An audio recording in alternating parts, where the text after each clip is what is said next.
So, good evening, friends. On behalf of India International Center, I extend a very warm welcome to all those who are physically present in this room. I also extend a welcome to those who have joined us on YouTube. This event is going online through the sponsorship of Arcus Policy Research set up by Shweta Sani. There are a number of VVIPs in the room, and there are also several officers who have been associated with India's trade policy. So I am really thankful to them for coming. Mr. Harshvardhan is here. He was Deputy Director General of WTO for a long time, 7-8 years. Sangeeta Godbole is here. And of course, we have the two speakers. Professor Abhijit Das is very well known.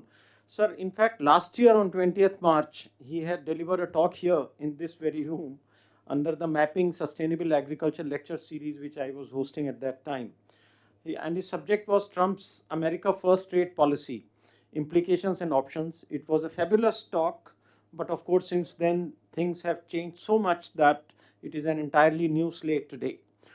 He has a lot of experience, more than 25 years in trade policy in various capacities, 5 years in Department of Commerce, another 5.5 years in UNCTAD India program, 12 years as head Center for WTO Studies, which has become a notable center for training the trade officers of various other developing countries. It is such a good thing which was done by the government of that time that we must reasonably be proud of the Center for WTO Studies. His recent book, Strategies in GATT and WTO Negotiations, has been published by the Oxford University Press, and it is widely acclaimed. Mr. Ajay Srivastava is very well known today. In fact, anyone who has been reading newspapers or watching, I would not say television channels, because you don't really get news on television channels these days, but anyone who has been watching alternate media would be familiar with his work. After his taking voluntary retirement from the Ministry of Commerce, he set up Global Trade Research Institute, which has been publishing papers regularly on trade matters. So you would have read in the newspapers about various insights into what is happening in trade deals and import, export, impact of war on our exports, and so on. Today's event is chaired by my good friend, Mr. Rajeev Kher, who had a distinguished career in the IAS. He was in UP cadre. He was collector of Lucknow. You can imagine how important he was in the state government at that time. And then in the Department of Commerce and Industry in the Government of India, he spent more than 10 years. He has an extensive experience in trade negotiations, trade policy, etc. So today there is no presentation because we thought that those who will be attending today's session would already be familiar with many of the issues which are current issues today, which are burning issues in today's trade negotiations, because everything has gone topsy-turvy due to the war. Iran is facing onslaught of US and Israel, so I'm not going into the details. I will hand over to Mr. Srivastava, who will organize this discussion in a discussion form between him and Mr. Ajay Srivastava. Over to you, sir. Okay.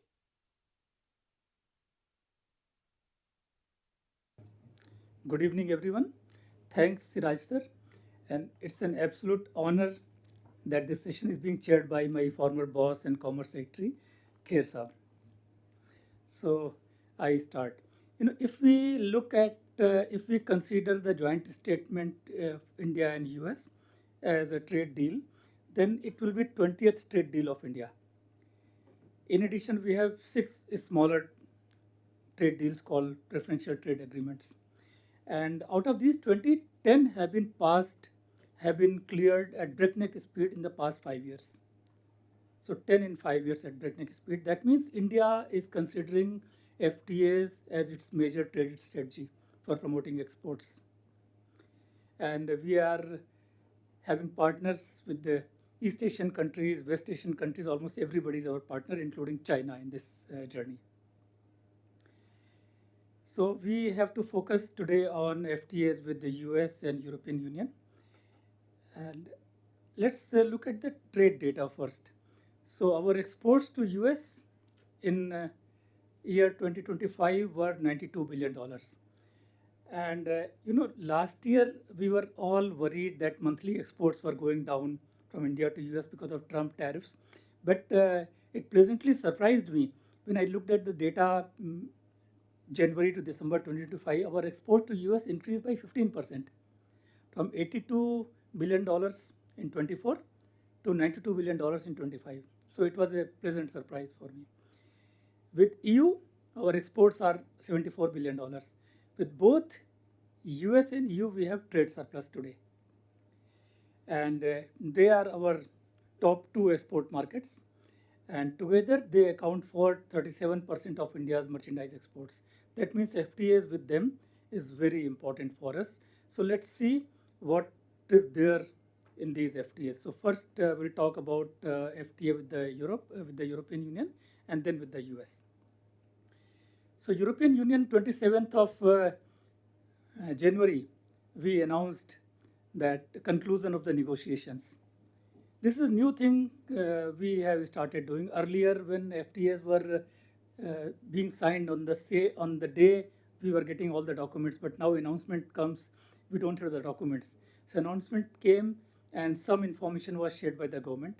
And now about a week back, some documents were uploaded, but no tariff cut or PSR documents were uploaded. And so we are told that it will take 3-4 months time. After legal scrubbing, the agreement will be signed and then full documents will be uploaded. And it will take about 1 year because the agreement has to be ratified by the European Parliament to be implemented. So it's about 1.5 years away from the date of implementation when the first tariff cuts will take place. Now, let me come back to what this agreement contains. So the most important part of any free trade agreement is tariff cuts, because they offer immediate price cuts and immediately have impact on the exports of both the sides. So as we know that developed countries, their tariffs are not very high. So same is the case with the Europe. So average tariffs are 3.6%, and India's 30% of exports, they go to Europe without even FTA at zero tariffs. Next 20%, the tariff is less than 3%. So I say half the exports may not gain from this FTA-led tariff reductions. But remaining half is very important. Remaining half, the tariffs are very high. For example, tariffs on garments, textiles, and made-ups may be 10 to 12%, on shoes, about 17%, on toys, about 4%, on gold jewelry, 4%. So we hope that the tariff cut on these will increase our exports of labor-intensive goods. I saw, this Indian industry was asking the government to do the FTA with EU as soon as possible for past many years. I saw a report from Ministry of Textiles about 3-4 years back. It was listing recommendations for improving India's textile industry, not textile exports, textile industry. And it contained about 50 recommendations. The first recommendation was do an FTA with EU. Now that time has come, so let's see what each country gains. So India, as we discussed, gains in about half of its exports, labor-intensive exports, and we are happy with that because the goods from Bangladesh, Vietnam, they were getting zero tariff access in the European market, not us. So our exporters were saying that they were being disadvantaged. Now that disadvantage will go and they will be getting some market share. What Europe gets, India is a high tariff country. Our average tariffs are about 16%. And so Europe will be getting tariff cuts in most of the items. And so their machinery, electronics, organic chemicals, most of them they'll be coming to India at zero tariffs.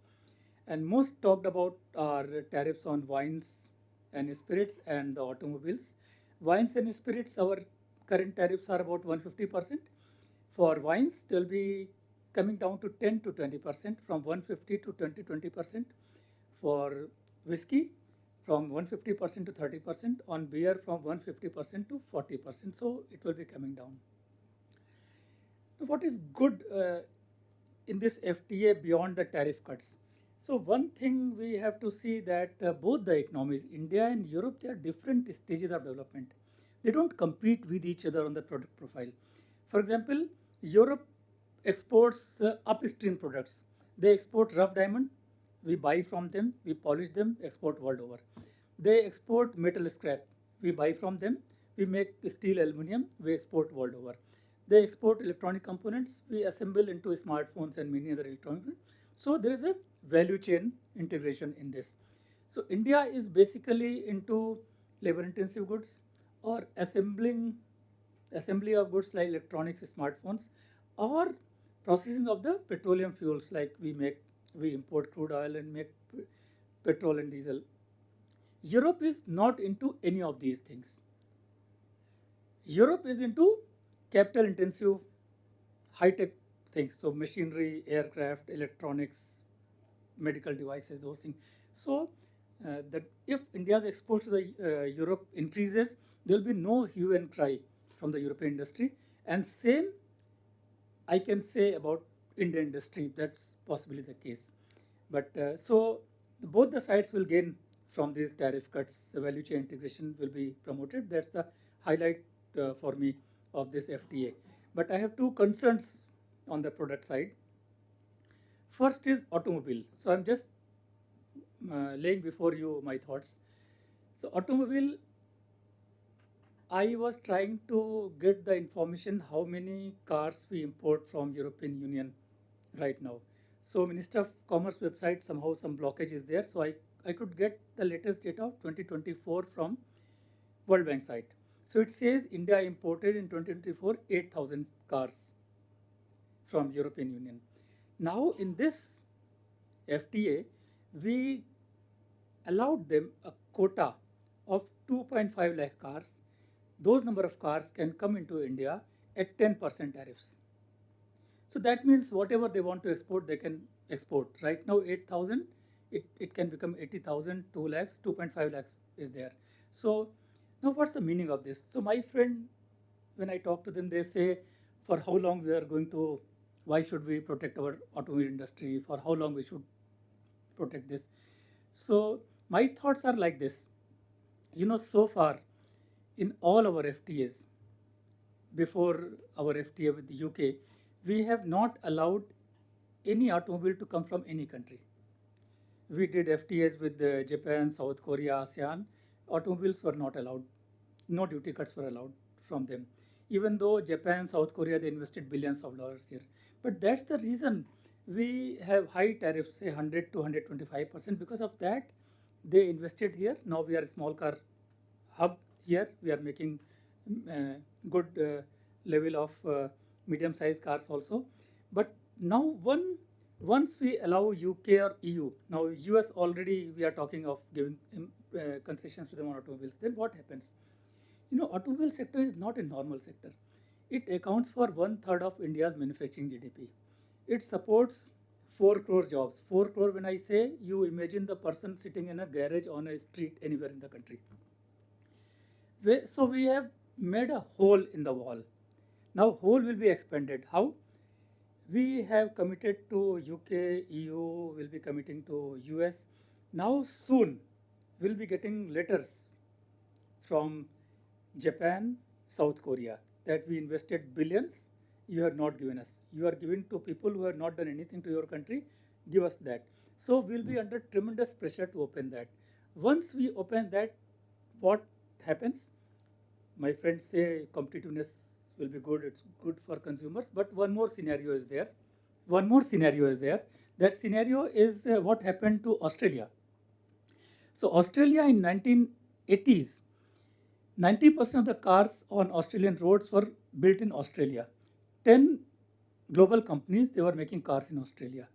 And the tariffs were 45%. Then one fine day, they thought that this is too obscene a tariff, it should be cut.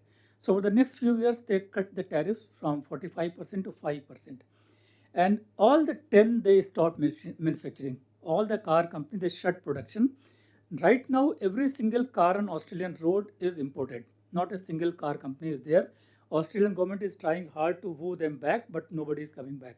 So I'm not saying that this is going to happen to India, but I say trade agreements are not charity. If I'm getting $100, I'll give you $100. But I have to see if I'm getting $100, I should not be giving $1,000. So this is just a point of thought. And finally, I'll end this discussion with one elephant in the room: carbon tax. So you are aware that from January 1, European Union has started charging carbon tax under the scheme called Carbon Border Adjustment Measure, CBAM. So, so right now 6 products are covered. Mostly for India, products of importance are steel and aluminium. And so Indian exports going to Europe, they will have to pay carbon tax. When the full incidence is there in few years, the tax will be 25% to 40%. For aluminium, it could be 80% also. So imagine, right now 6 products are there. European Union is on record, CBAM regulation is on record. It says they are going to cover all industrial products by 2033 in CBAM. So what will happen? Post FTA, European products will be coming to India at zero tariffs. Our products will be paying CBAM. Mind you, their average tariffs are 3.6%. CBAM will be 20% to 35%. It will make nonsense of the FTA total. So it's an elephant in the room. Right now, some text is there in the FTA for solving this, but it has no meaning. I don't want to take your time explaining those things. It has no meaning. The firms which are exporting to EU, they have to pay, and they will have to pay the full amount that is due to them. The text in FTA doesn't help them. But so this is about the tariff cuts and merchandise exports. But there are 24 subjects in the EU FTA. There are many important subjects. So may I request my friend Abhijit to talk about the rest of the issues. Good evening, ladies and gentlemen. At the outset, I'm grateful to Siraj Hussain sir for organizing this meeting. And I do find myself in very illustrious company of Kher sahab and Ajay Srivastava as well. So Ajay has laid down the ground about basic aspects of the tariff regime that will be in place pursuant to India-EU FTA. Ajay also made an important point that India's approach towards expanding its trade opportunities appears to be through FTAs. Ajay made at the end a very important point that the potential for expanding exports of goods to European Union is likely to get curtailed, not fully realized, on account of carbon border taxes. Now, the interesting thing about the FTA with European Union is that it contains chapters on something called sustainability, labor, gender, and environment. These chapters do many things, but two very important things they do. Number one, they open the doors for European Union in future to erect barriers to India's exports on grounds of Indian exporters not complying with requirements around labor, gender, and environment in European Union. At this juncture, we are only grappling with CBAM. But thanks to the FTA with European Union, we are opening the window for giving a legal right to the other side to impose similar other non-tariff barriers to our exports. The second important point to remember in respect of these sustainability chapters is that we are going to be giving the European Union a direct say in how we implement our domestic laws and regulations in these three sectors. Let me step back and take you to our FTA with UK. And why I want to do that is to just examine this point that is FTA the route to boost India's exports?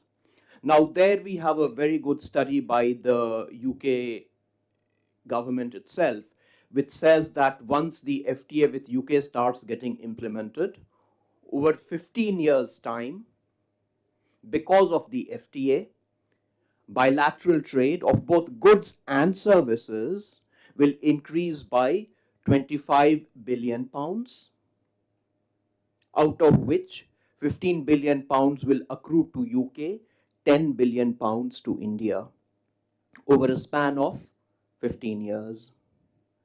This is not even a drop in the ocean. I'm afraid even if our exports to European Union increase despite carbon taxes or other restrictions that might get imposed on account of sustainability requirements, that itself will not give the significant boost to our exports. So the question is, from where should the boost to exports come?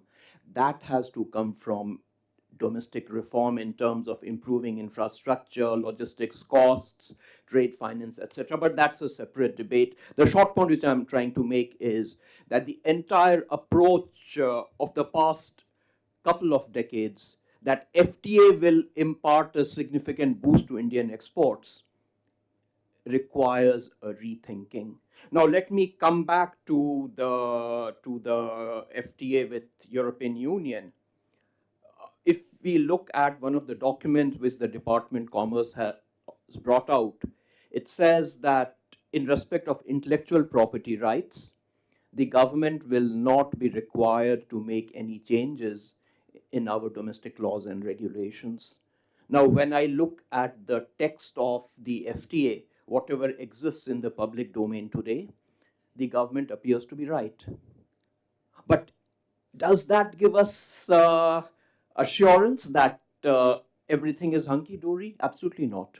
What we've done in the FTA with European Union replicates what we did in the FTA with the EFTA countries, Switzerland, Norway, and a couple of others, where what we did was, to give you one illustration, and that's a very important area in respect of plant protection varieties. What we've done is, whatever exists in our domestic law, we bound it in the FTA. In other words, had the FTA not been there, we could have made changes to our domestic law in favor of farmers' rights.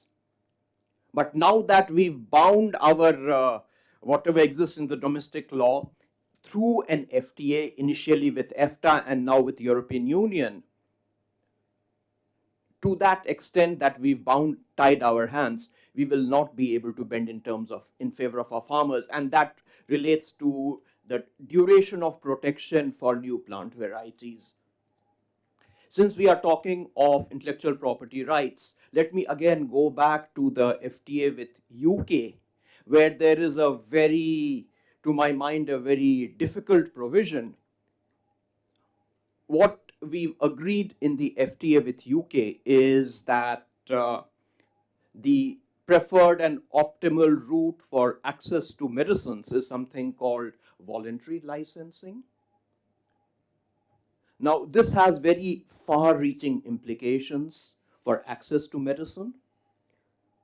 By signaling that the optimal and preferred route for access to medicine is through voluntary licensing, we've given a policy signal that henceforth the government will not be considering compulsory licensing. So while legally on paper we retain the right to impose compulsory licensing, the future direction of policy is clear. Henceforth, no compulsory licensing, or in very, very rare situations, compulsory licensing. This will have huge implications for access to affordable medicine.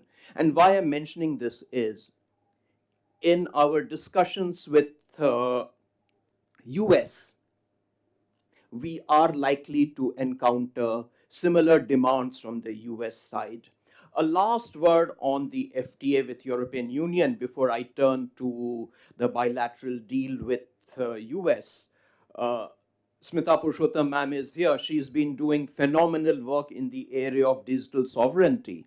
Now, gradually we seem to be conceding ground on leveraging what is the real source of strength of India in the digital sector, which is data, and in particular, access to government data. While we've not made a specific commitment that government data will be shared with European Union on a national treatment basis, but the way the text is worded, it does open a window in that direction. And that can provide the template for deeper concessions being asked from us by US. So let me quickly conclude on European Union and shift to our bilateral trade deal with US. All of you would recall that on 13th February 2025, Prime Minister Narendra Modi and President Trump had a bilateral meeting wherein it was decided that the two sides would negotiate what was called a bilateral trade agreement. In legal terms, we don't know what a bilateral trade agreement is because under the rules of GATT and WTO, what's recognized as a customs union or a free trade agreement. What a bilateral trade agreement is, we really do not know.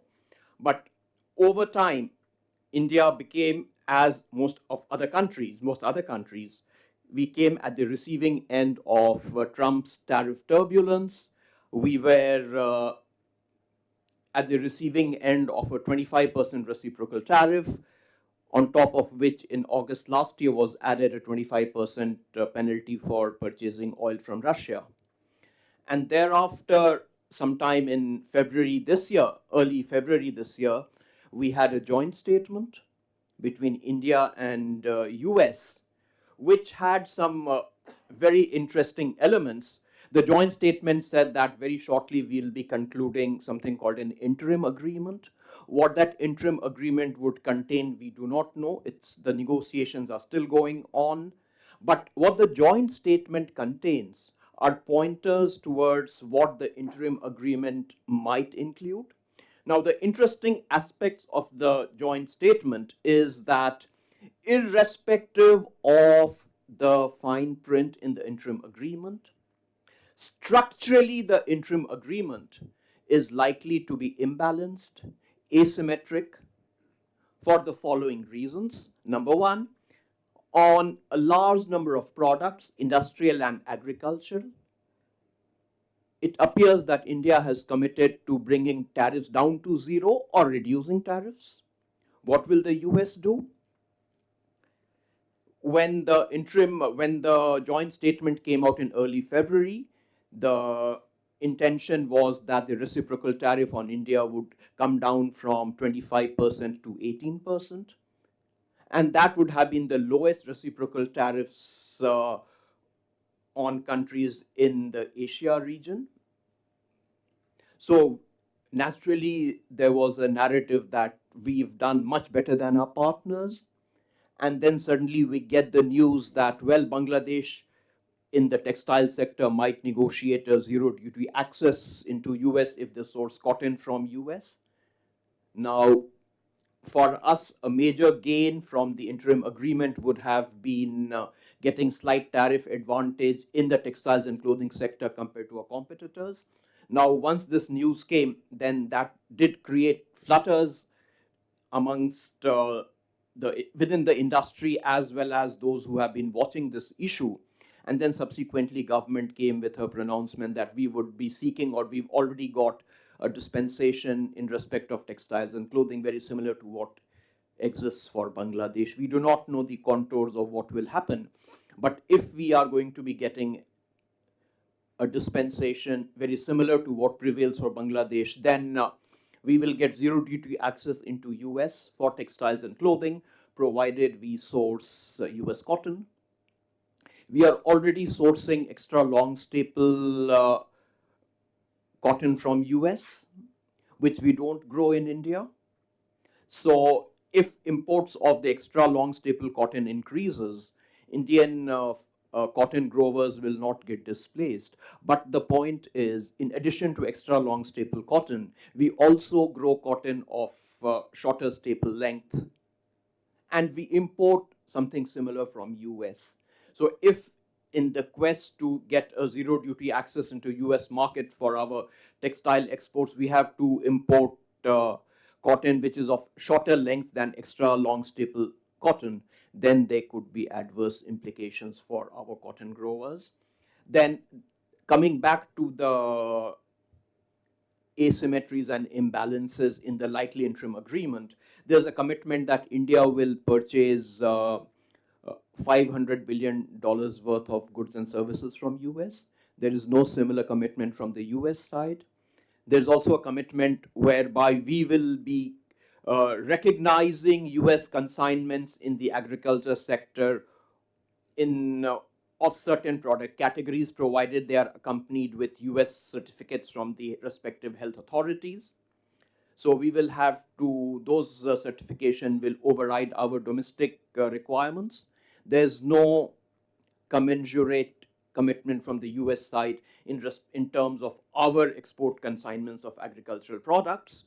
But the most problematic part, which is contained in the joint statement, is something called economic security alignment.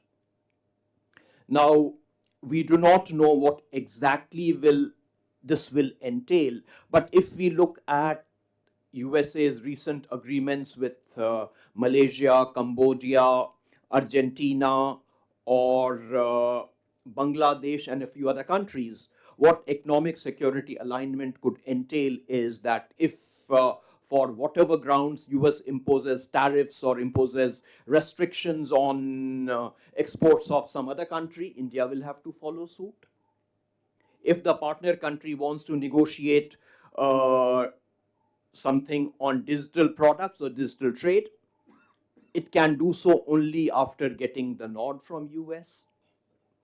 If a country wants to, if US imposes sanctions on certain entities of a third country, the FTA, the partner country will have to impose similar sanctions. So essentially, some of the policies related to trade and some economic matters, the partner country essentially will have to comply with what the US does.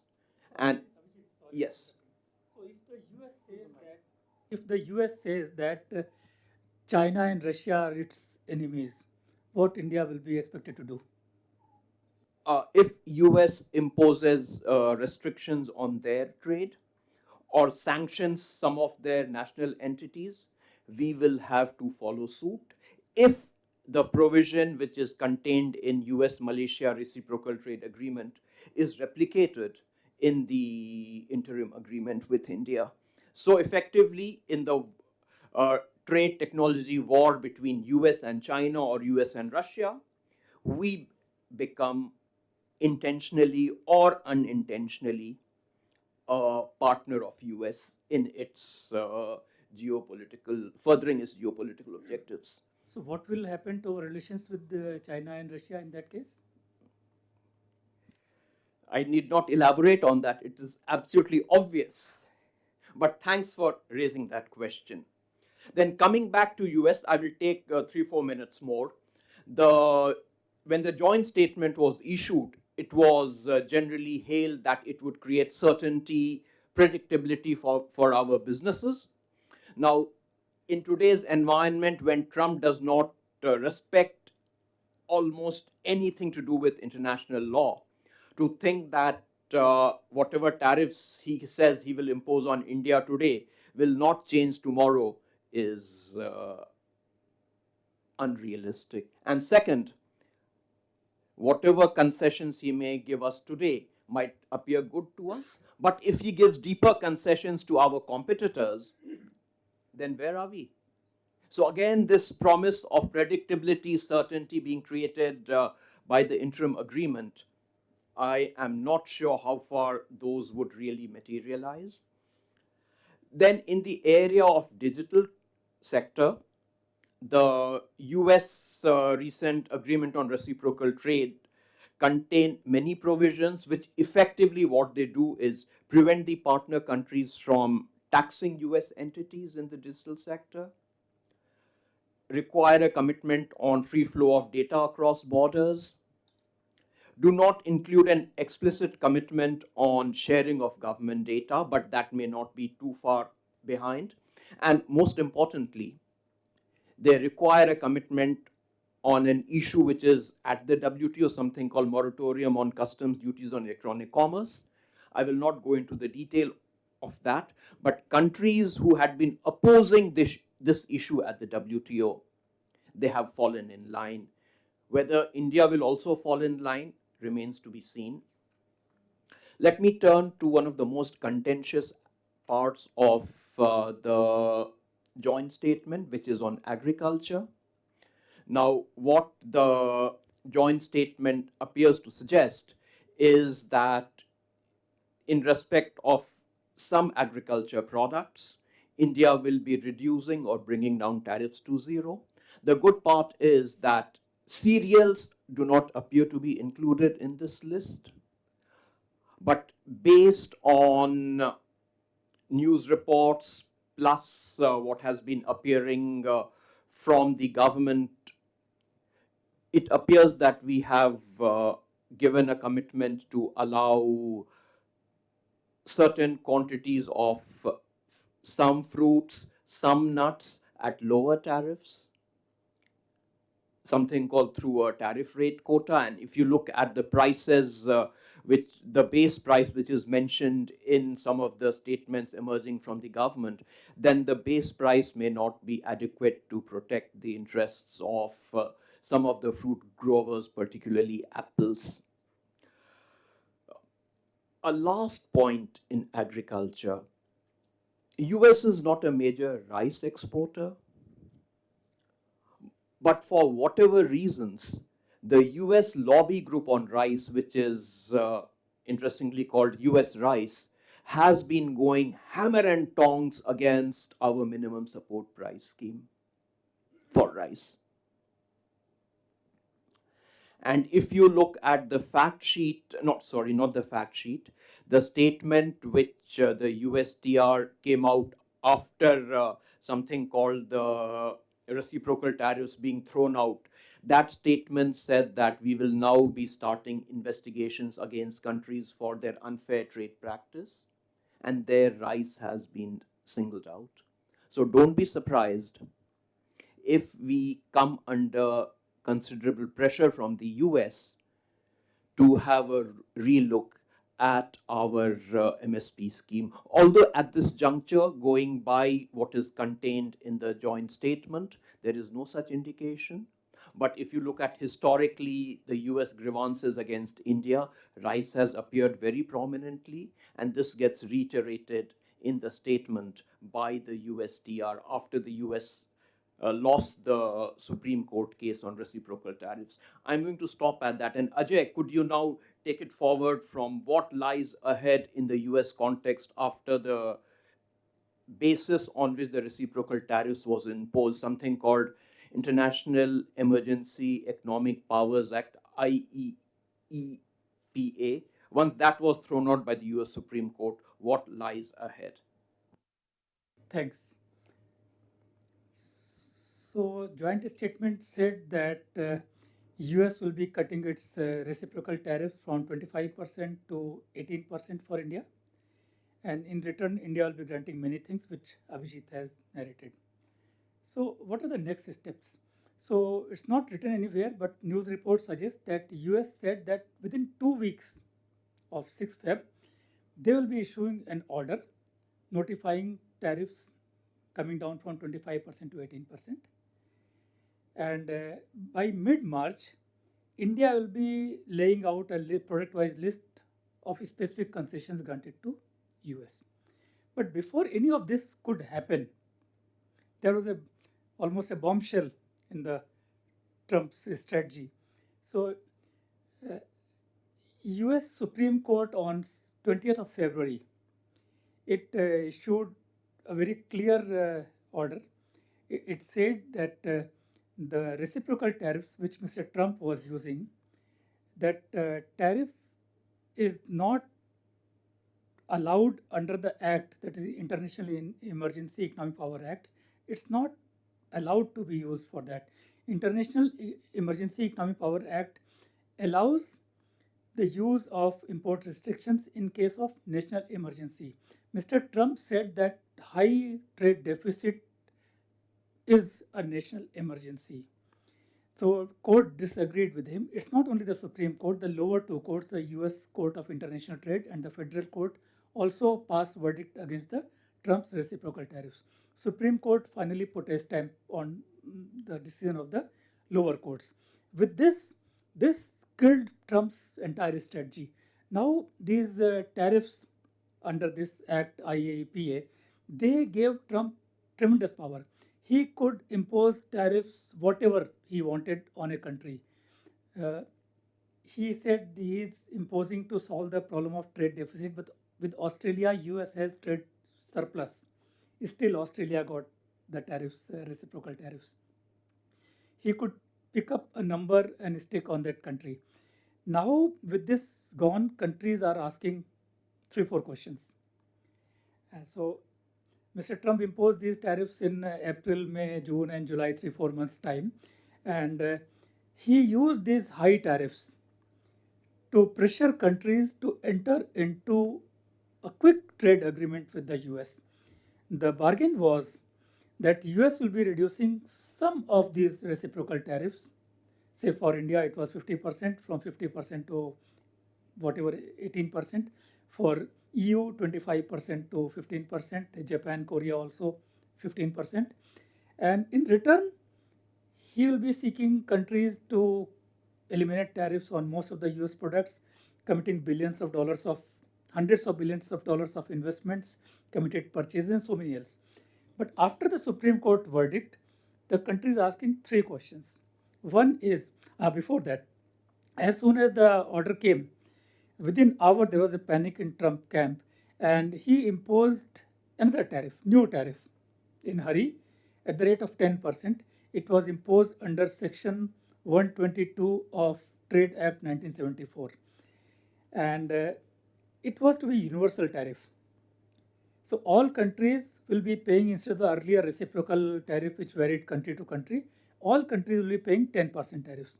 So Supreme Court outlawed the reciprocal tariffs and introduction of new 10% tariffs. Now all countries with who have done trade deals with the US, like Japan, South Korea, European Union, or in the process of doing so, like India, they had one question.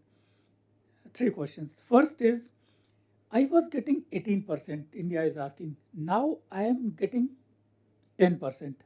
So doing a trade deal, giving so much to US was offering 18%. Now I'm getting 10%. Second, 10% is same for everyone. I was happy with 18% even though it was higher, because China was getting higher than 18%. Bangladesh was 19%. Vietnam was 20%. So our tariffs were lower, so some competitive edge was there.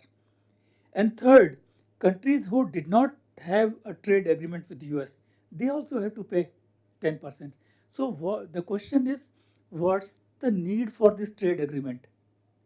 When without a trade deal, you have to pay 10%. With a trade deal, you have to pay 10%. So countries are trying to understand. So EU has come out in open.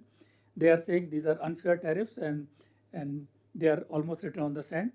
Japan, they are very reticent in speaking, but they also express their concern. Australia finds these tariffs totally unfair.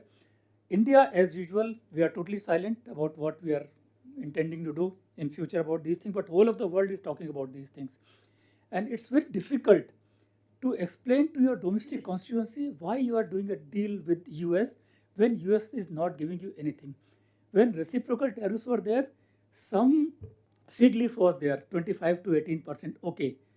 But something was there in your hand. Right now, nothing. Do a deal, don't do a deal, nothing is there. So Trump is realizing this. And you must have noticed that immediately after Supreme Court judgment came, he started issuing very terse statements. And once he said, anybody who is playing smart with the stupid Supreme Court judgment, they will be punished with the higher tariff, much higher tariffs than they have been imposed. They should not dare go away. If anyone has done deal or committed a deal, one should not be allowed to walk away. His junior officers, their language was more acidic and disparaging to all countries. They were openly threatening. So why they are threatening? Because they don't have anything, no carrot to offer. So from carrot, they are coming to stick, that's an empty threat only. So some countries will take that threat. I don't know whether will be that country or not. Most will not take. Most will walk out. That's my impression today. So this is where we are, and let's see what happens. Abhijit, closing point from you. No, you've, Ajay, said it very clearly. Just one point on Trump's strategy. Trump's strategy is create uncertainty, get countries into competition to give him their best concessions. And how does he do that? By imposing different levels of tariffs on countries. At this juncture, there's a 10% across the board tariffs. How will he end up imposing different level of tariffs? By invoking something called Section 301. That will take time, but he can always accelerate the process. So what we are likely to be seeing in the coming few months is findings under Section 301, which will say that, well, country A pursues unfair trade practices which adversely impact US businesses. Hence, I impose X% tariff, country Y, similar unfair trade practices, Y% tariff. And this is how he will again make the tariff levels different for different countries, and then again get countries into what I would say competitive appeasement under coercive economic policy making. Yeah. Thanks, Abhijit. I should cover this. In fact, when reciprocal tariffs were outlawed, countries have to evaluate what other options Trump has. So first, he imposed tariffs at the rate of 10% under Section 122 of Trade Act 1974. That act allows Trump to impose tariffs up to the rate of 15% for 150 days. After that, it requires congressional approval. But these tariffs are challenged from the day one. Experts say that these tariffs they can be imposed only when the US is facing balance of payment problem. US is not facing balance of payment problem. When they disassociated dollar with the gold in 1973, after that there is no BOP problem with US. So they say it's going to be challenged. In 1 week or 2 weeks, this will go. Other options, two more options are there. One is Section 232, in which he imposed 50% tariffs on steel, aluminum, and he may be adding more. But that can be imposed only when US is under national emergency. So Mr. Trump can justify that steel imports, the rise in steel import, aluminum import is national emergency, so be it. But he doesn't have power to charge differential tariff on different countries. If he is charging 50%, he has to charge from every country. So he has limited option. No. Third is, as Abhijit rightly said, is Section 301 of Trade Act 1974. This has been their favorite act section for the past many administrations. They are currently imposing it on some of the Chinese products. For India in 2022, they faulted us for levying 2% digital transaction tax, which we later on removed. In 2014-15, they started some investigations against us in Section 301 for our patent act. They were finding some problem with our patent act. So they can do this, but none of the act currently empowers them to impose a tariff which is sweeping. So Section 301, he has to say that India is stopping my exports, and if he has to punish India, it has to be to that extent only. Similarly, for Section 232, it has to be same for all countries. So experts are of view that right now in US arsenal, there is no act which authorizes them to impose sweeping tariffs like he did, and he has no other chances. He realizes this. That's why he is issuing threats. Thanks, Ajay. One final word. If we look at the landscape of FTAs with developed countries plus what is likely on the anvil in respect of US, then what emerges is something like a grand bargain. I would term it instead as a Faustian bargain. What do we get? We get possibility of increasing our exports to the developed country markets. What do we concede?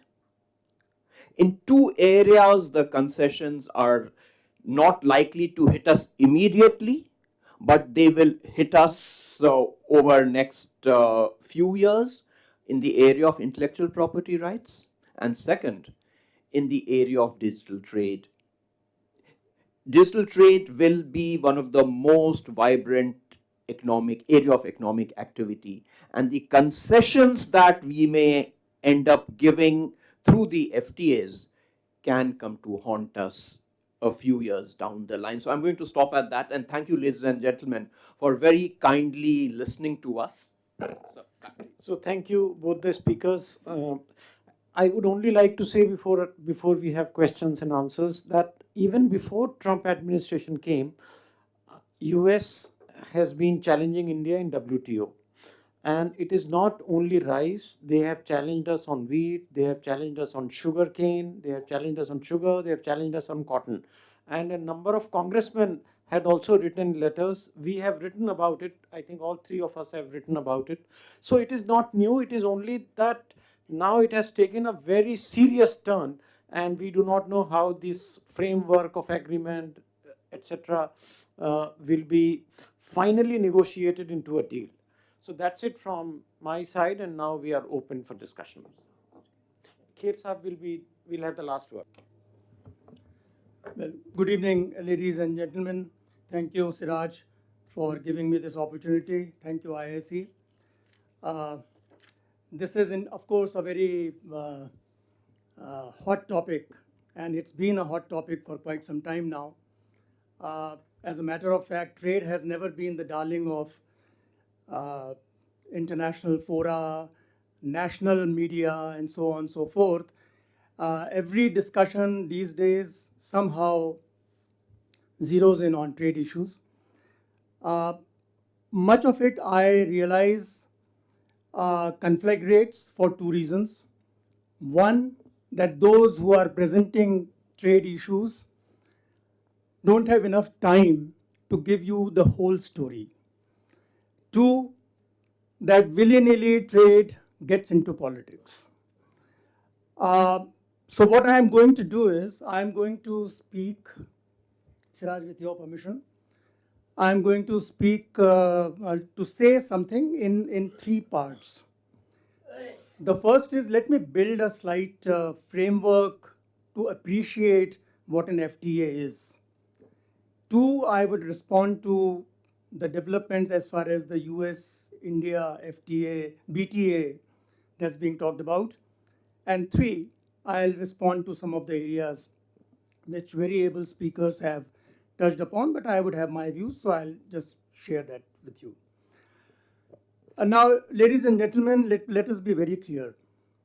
International trade is not a non-political game. It is a politico-economic game. International trade relations are built around international relations.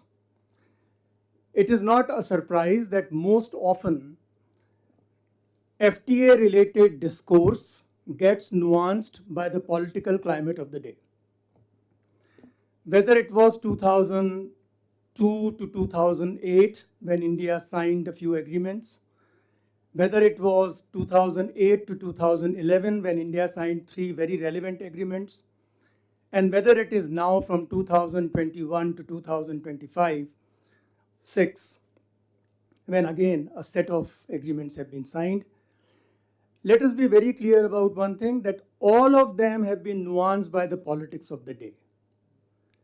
But that is, I am not saying that they have been driven by the politics of the day, but they have definitely been nuanced by the politics of the day. And as we know very clearly, and I think I need to bring it very clearly, that the 3 tranches of agreements that we have done, India has done, the first tranche was essentially India getting its neighborhood right, getting agreements with the South Asian countries. That was the first set of agreements. Singapore was an exception, but Singapore, being a large investor in India, a potentially large investor, was also part of that process. Then we had a series of agreements with countries which were East Asian countries and Southeast Asian countries, the ASEAN, Korea, and Japan.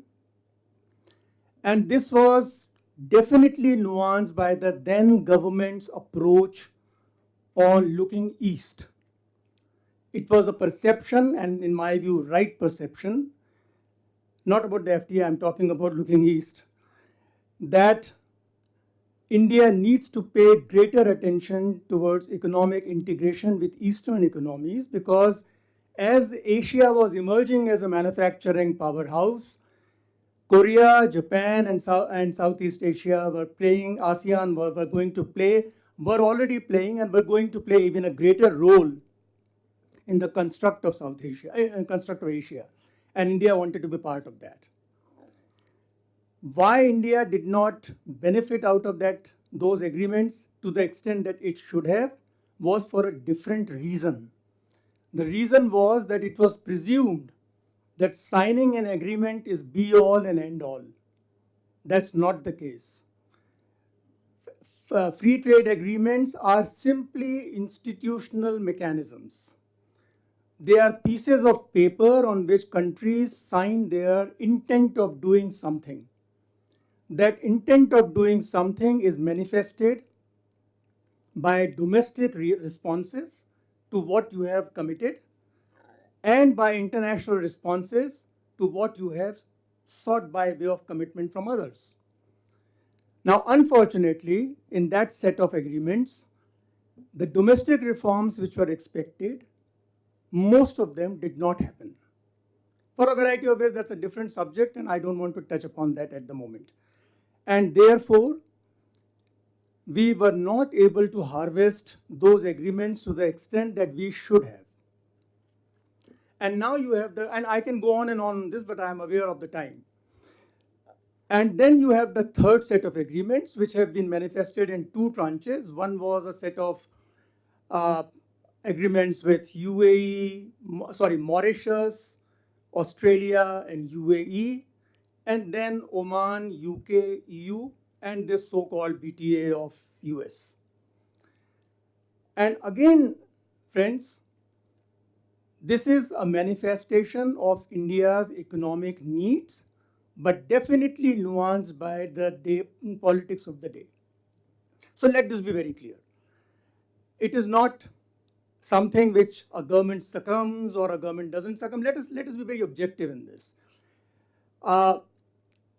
Because if you feel that a government of this day is succumbing, then the government of that day, what was that doing? So let's not get into that. Let's see what benefits and whether we responded to that or not. We did not respond the manner in which we should have responded to the series of those three agreements in terms of domestic reforms to the extent that we should have. Possibly they were ahead of time, maybe, I don't know. Now,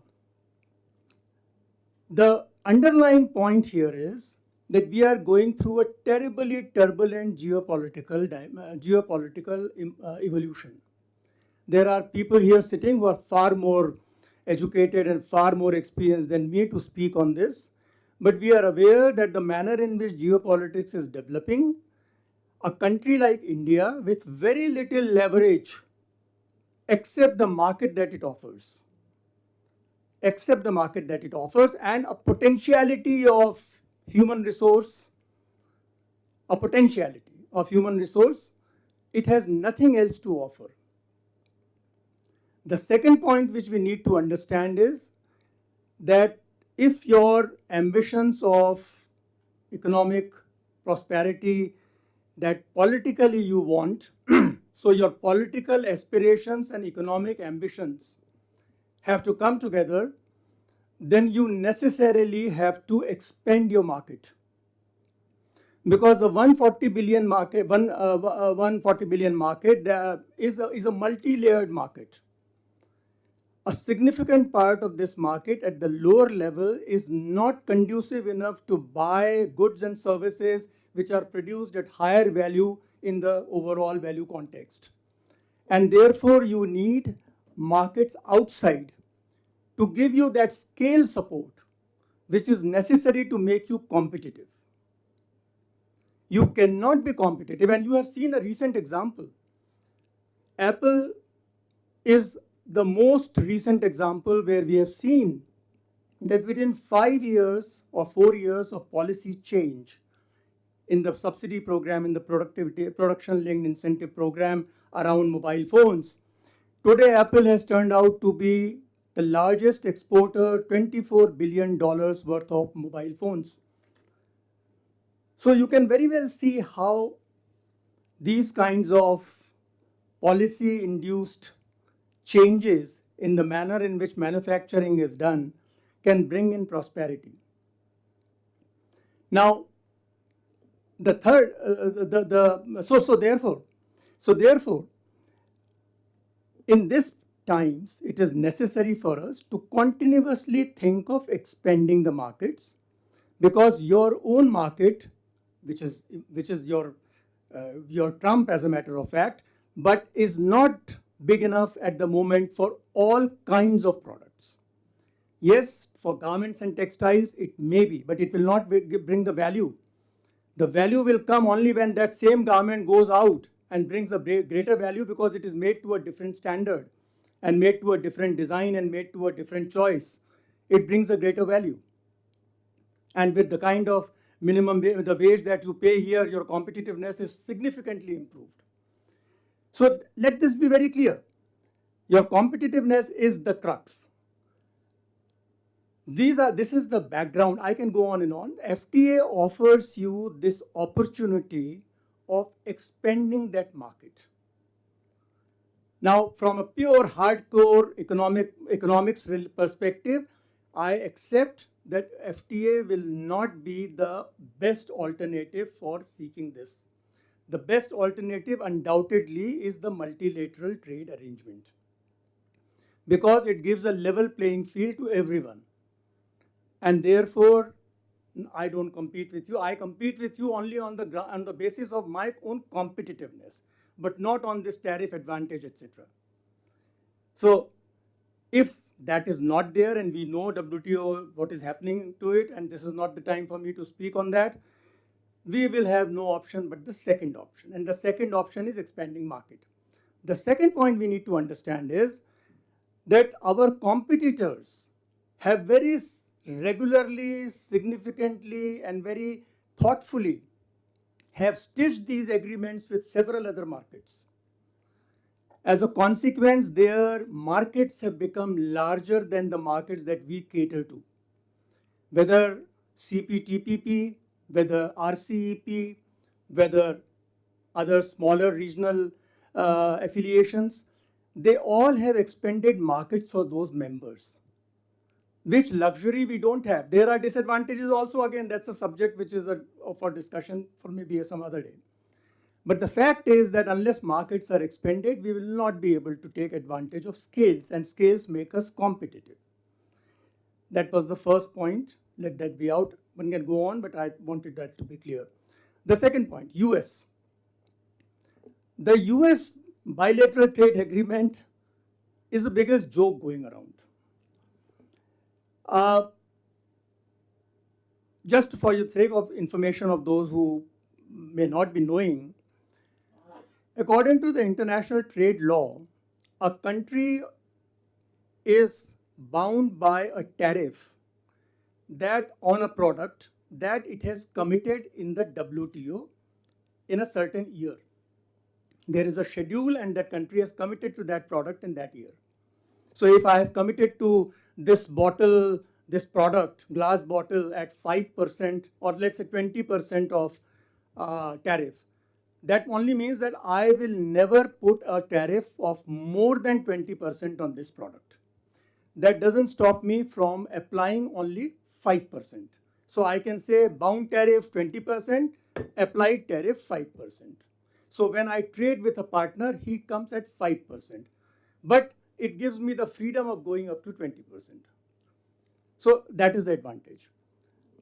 Now, when the FTAs happen, they happen at applied tariff basis. They don't happen at the bound tariff basis. But with WTO going where it is, Mr. Trump knows that his bound tariffs, and let me tell you that American applied tariff on industrial products range between 2 to 3%.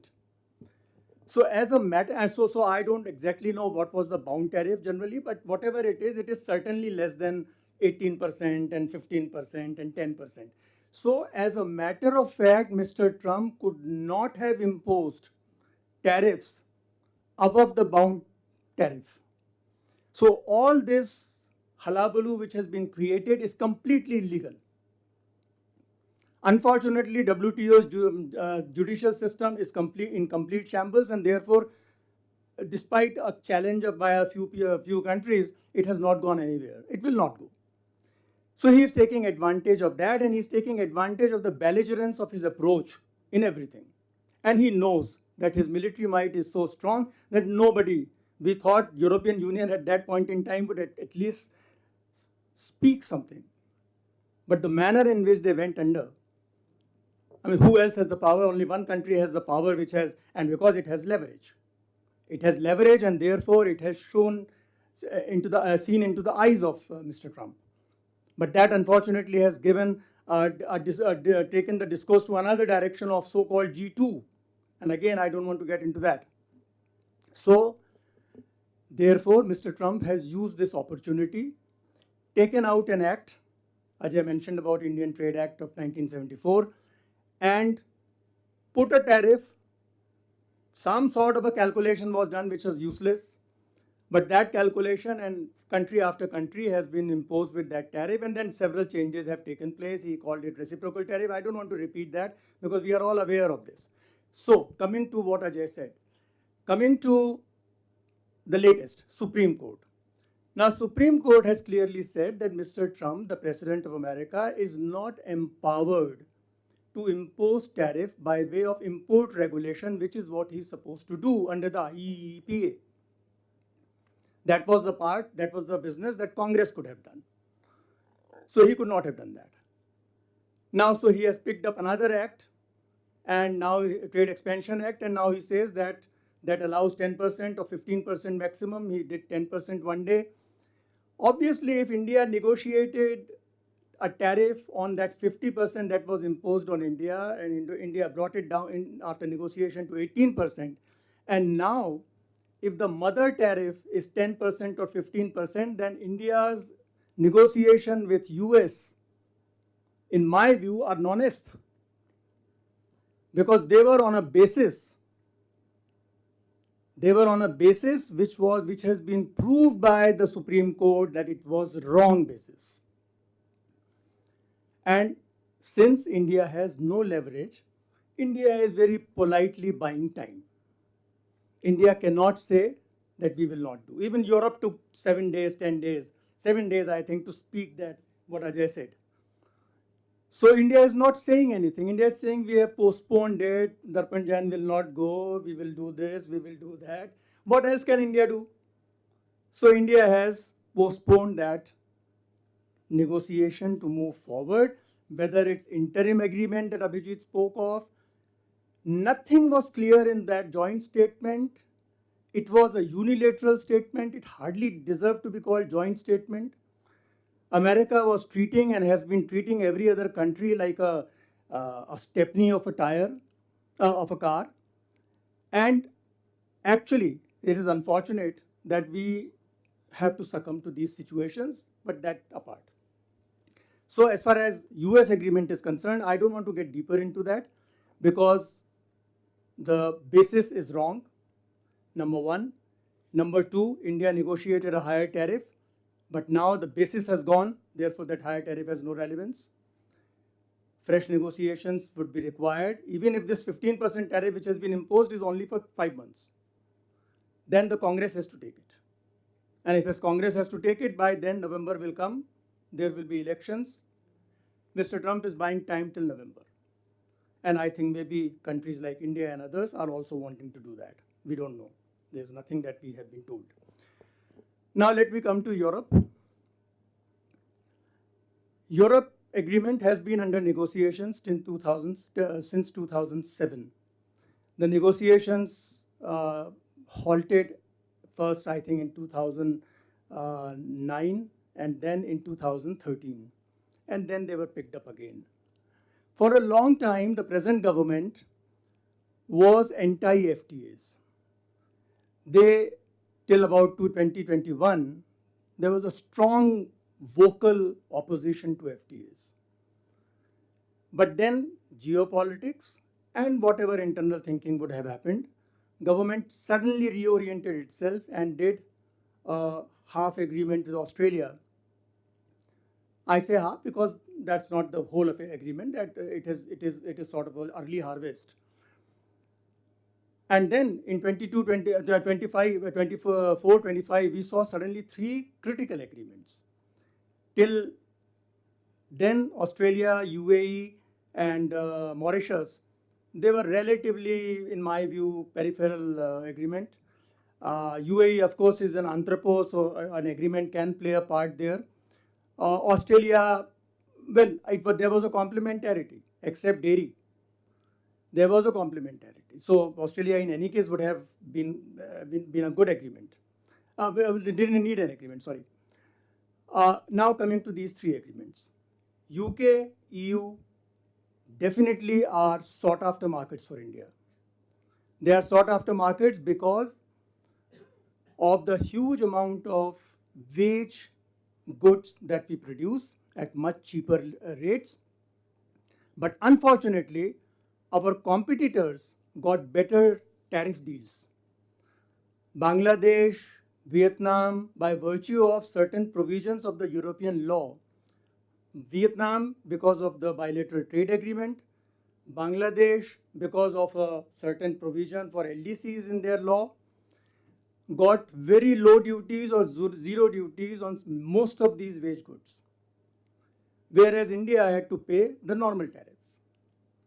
And therefore, this agreement will very strongly benefit the entire segment of low skill wage goods, textiles, garments, apparels, footwear, etc., etc. That is a very distinctive advantage, and I think that advantage, if it is nurtured and harvested well, can give a significant return to us. The second area is the higher technology area, and there we are hoping. And when I say we are hoping, I mean I'm not speaking on behalf of the government or the signatories. I'm just telling you as India. We are expecting that this will bring in European technology. This will bring in European investment.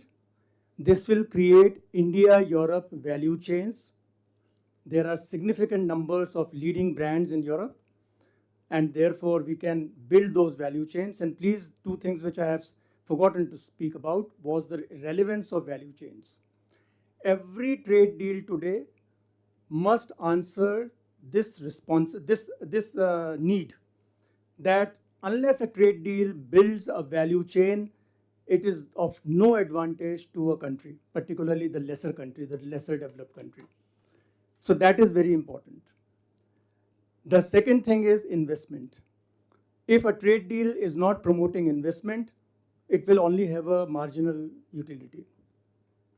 Therefore, it is expected that this agreement will hopefully bring in that. Now, please remember, this agreement is happening at a time when Europe has been shown the door by the Americans, when India doesn't have a leverage, and therefore they have also looked at it from a political perspective. That this was a good response to the US. And some of you may recall that the day this agreement was announced, the next day there was a statement by the American president against it. I mean, why should the American president be taking a note of this agreement and making a statement? He made it because he was feeling about it. So this agreement definitely has answered a very important need of the country. Yes, there are prices to be paid. No agreement, trade agreement, can be just a take-take agreement or a give-give agreement. This is a give-and-take agreement. And mind you, an agreement with European Union, you have only crossed the first layer. Now begins the real game. The real game is your product doesn't go into EU just by itself. Tariff is only the first gate. The second gate is the non-tariff. And non-tariff in EU is a huge dimension. And therefore, India unfortunately, whatever has come out so far, doesn't show that India has negotiated any non-tariff framework for its products of choice. So the first thing is India must negotiate a framework for product of its choice, which is a huge framework. I don't want to spend time on that because people who understand trade would know that. So that is the first. The second layer is what was mentioned by both of them, was the sustainability layer. The sustainability layer is something India has started getting into. It's warming up to that, but now comes the time of action, because that chapter is subject to a dispute settlement process, which is a relatively milder dispute settlement process through consultation, etc. But it is important. So therefore, now this is where the action lies. And it is in this context that CBAM, Ajay spoke about, the EUDR, the deforestry related directive of EU, and several other directives which are coming. There is a corporate due diligence directive and some others are also coming. So all of this will come. Now, to what extent India is prepared to deal with them is the biggest challenge in my opinion. So there are two challenges: how to make EU's market access more effective by cutting down our responses to non-tariff measures of EU, number one. Number two, how do we deal with these sustainability related challenges?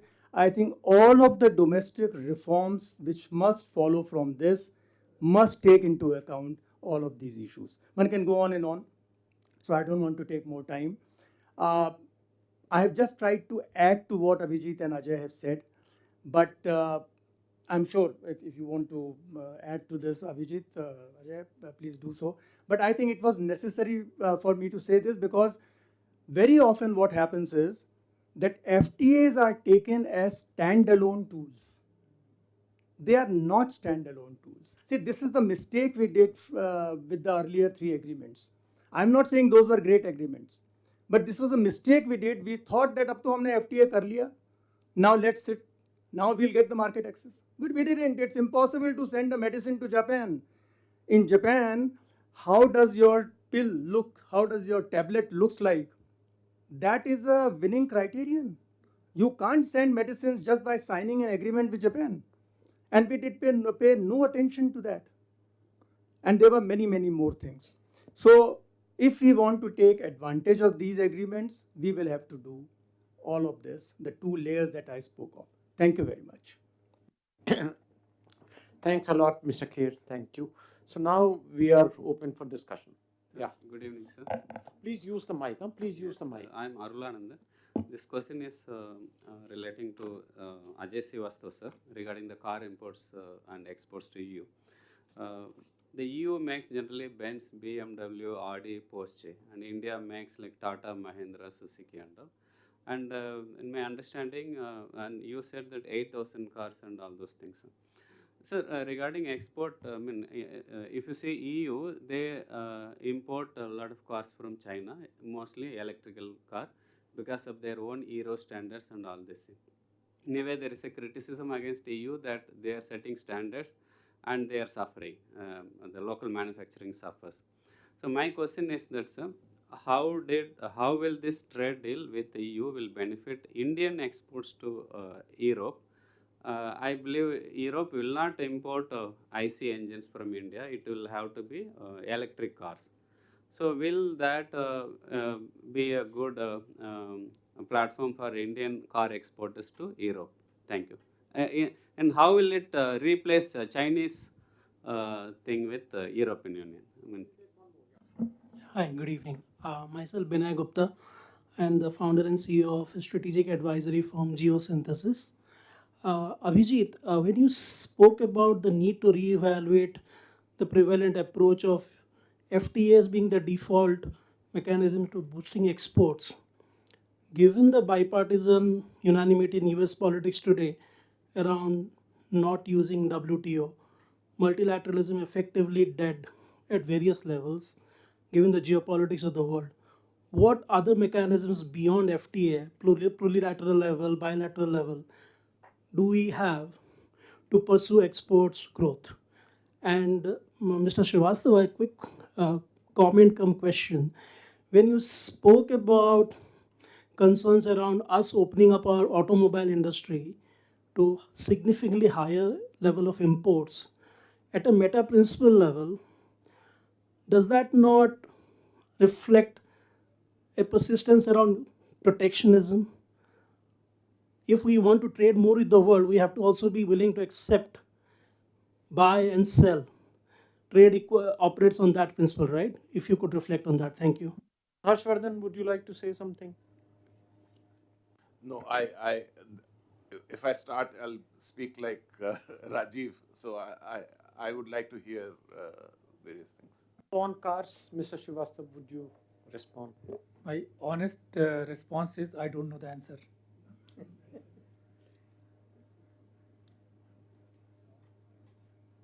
Okay, on cars, let me say one thing. ICE is the prevalent version today. What we have to keep our eyes on is not exports. How will the FTA with European Union prevent a vibrant domestic EV industry? I think that's the question we need to ask.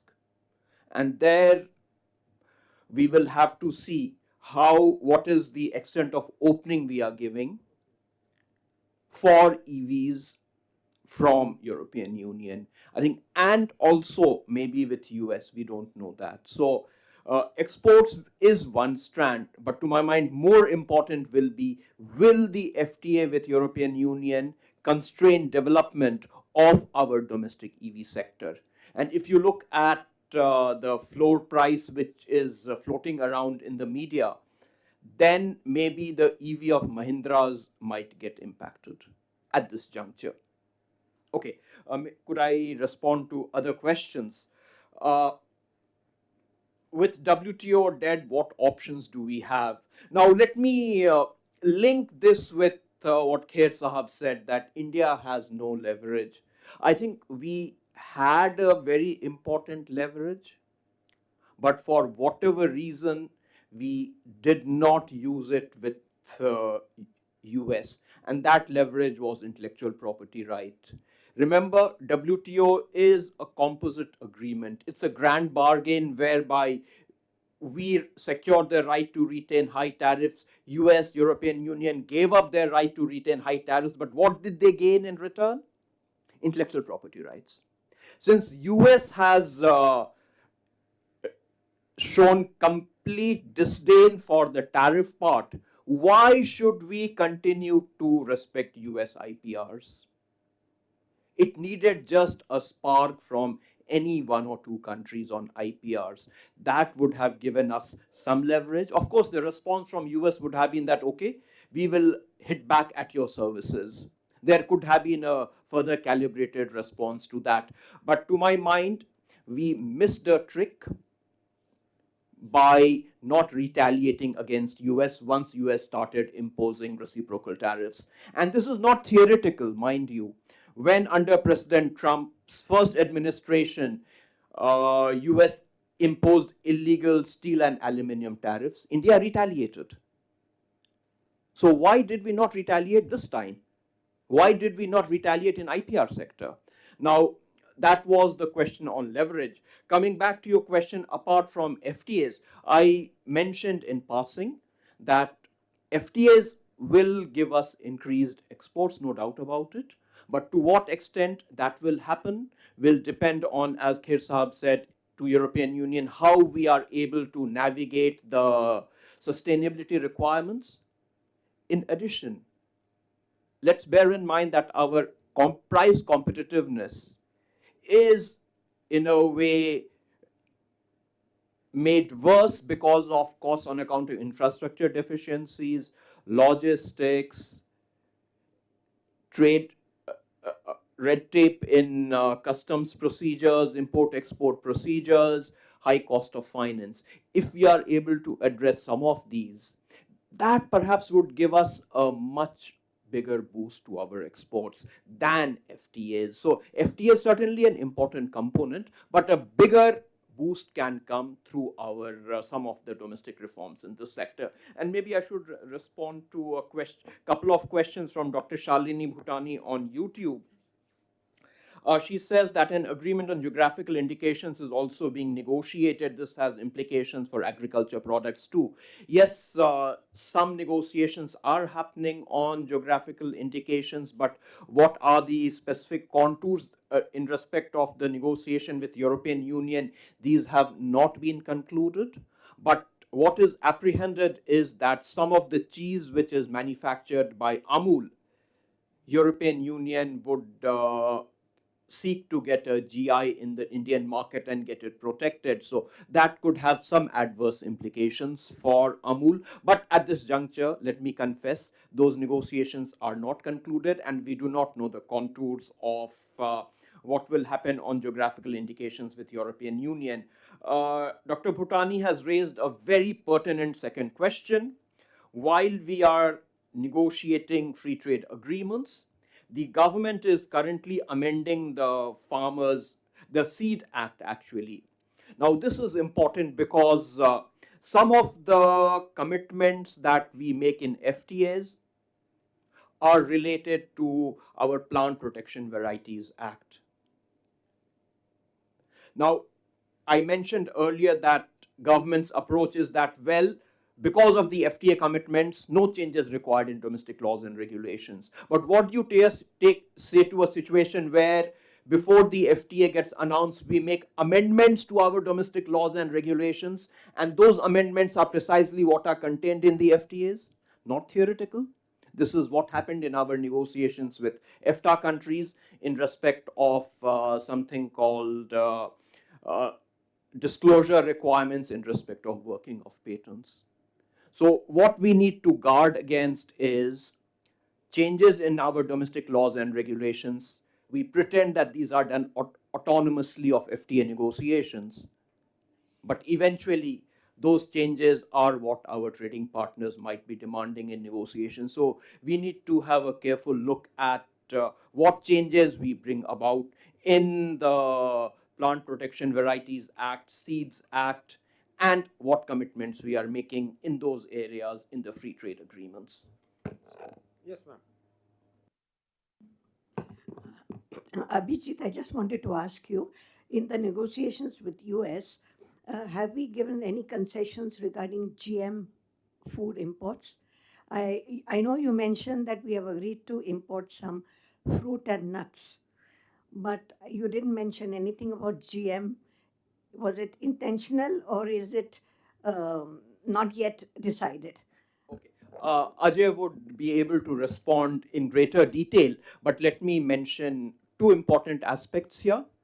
There is no explicit mention of GM anywhere in the agreement, but the story doesn't end there, and that's the interesting part. There is some commitment by India to address what US says long-standing barriers to exports of agriculture and food products. What could some of these long-standing barriers be? Could include GM. Even if it doesn't include GM, I mentioned that the agreement between Malaysia and US and similar other agreements of US with some of the other countries regarding reciprocal tariffs has a very interesting provision. What it says is that for certain category of products, if the US export consignment is accompanied with a required certificate of the US health authorities, then the importing country is mandated to accept those consignments.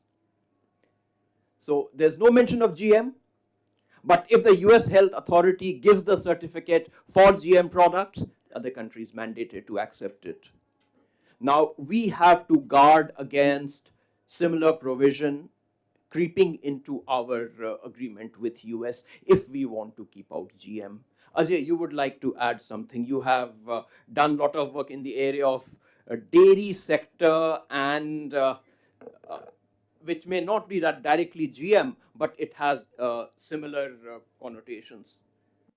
Not much clarity is there at this point of time. Ministry of Commerce is saying it has not been allowed, but we have allowed explicitly the DDGS. It's a soybean oil cattle feed, and it comes from corn and soya, and that in US invariably is always GM. So I think we are allowing for this product, but government is saying no, so we have to wait for the clear thing. But as I said explicitly, there is nothing mentioned which says that we've allowed GM. And let me take the worst case scenario. What US might want from us, and here I'm going back to the US annual litany of complaints against each country's trade policies. In respect of GM, what US says in India is that India does not have a predictable regulatory regime. So while they may not require a commitment that India will allow XYZ US GM products, the commitment which might be sought from us is that, okay, you specify timelines within which you will take a decision on allowing various entry of various GM products in your country. That could be a possibility. Sir, if you permit, I just want to add one point on GM. India has permitted import of GM oil, that is soybean oil is permitted, while soya bean is not permitted. The Genetic Engineering Approval Committee has already allowed it. So if oil comes from US, it is not banned in India, but the bean cannot come. It's already been coming from Argentina, US, and other countries. So, but now cattle feed will come in the form of DDGS. Yeah. Anything else? Yes. Hello. I have a question to Mr. Das regarding the EU, the problem that may occur in terms of sustainability, labor, gender, environment that you mentioned. I'm trying to play a devil's advocate here, but I'm trying to understand, should we not then make our domestic situation around these topics slightly better and look at economic development rather than only at economic growth, which I feel at the moment we are focusing on? Also, to give context, I work in the fashion industry, and technically the fashion industry, fashion and textile industry, and I lost a very big project because of the tariffs in September, October. So, we looked at ways that what we could perhaps do, and we were in negotiations with companies like Gap, Gant, Levi's, who still come and say that within the region, they still trust India more on issues of sustainability rather than that of Bangladesh or, if not the Far East, but yeah. Okay. The problem in having sustainability related standards that I mentioned earlier is you're opening a window to give the other country a legal right to restrict your exports. What if we do it ourselves? You do it autonomously, domestically, but for heaven's sake, do not take a commitment, even best endeavor, in the FTA. Domestically, you do whatever you want to do, whatever compliances you want to do it, but do not put it in the FTA. It's not just about standards. Let me give you in respect of gender, and Sangeeta has written a fabulous article on the implications of the gender chapter in EU on India. Now, what we need to remember is that these three chapters, labor, gender, environment, most of the provisions are best endeavor. But best endeavor provisions give the other side a right to create legal hurdles. Not only that, each of these three chapters has a well laid down structured mechanism for way ahead through committees. And that is where it's going to result in India, if India is not careful, conceding huge ground. Let me give you the illustration of gender. Why is there a gender chapter? Is it about women's development? I would speculate not. The main reason why gender chapters exist in trade agreements is to make sure that the wage differential between male and female workers, that gets disciplined through trade agreements.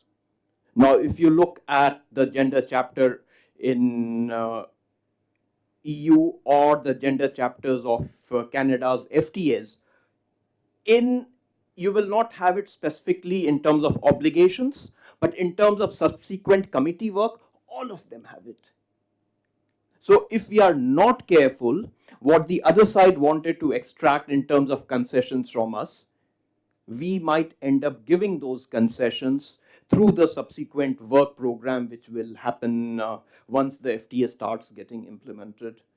But to cut a long story short, autonomously, domestically, companies should do whatever they can to comply with the European requirements, but putting those compliance requirements as legal obligation now or as part of something which will be agreed through a subsequent work program under committees, that I think is fraught with risks. Ji, sir. So that is the last question. Yes. Sir, recently for a few years now, corn is converted to ethanol and is very mandatory for 20%. So, do you think it is poultry is also being deprived of this corn seeds? And genetically modified will be having same impact on this corn, or poultry will be having the same impact, some consequences to health of poultry also? You see, as far as ethanol import is concerned, there is no commitment as yet. Corn import for ethanol. Corn import, as of now, corn is not supposed to be included in the agreement. So they may be pushing for export of ethanol itself, but that will put our entire ethanol industry in doldrum anyway.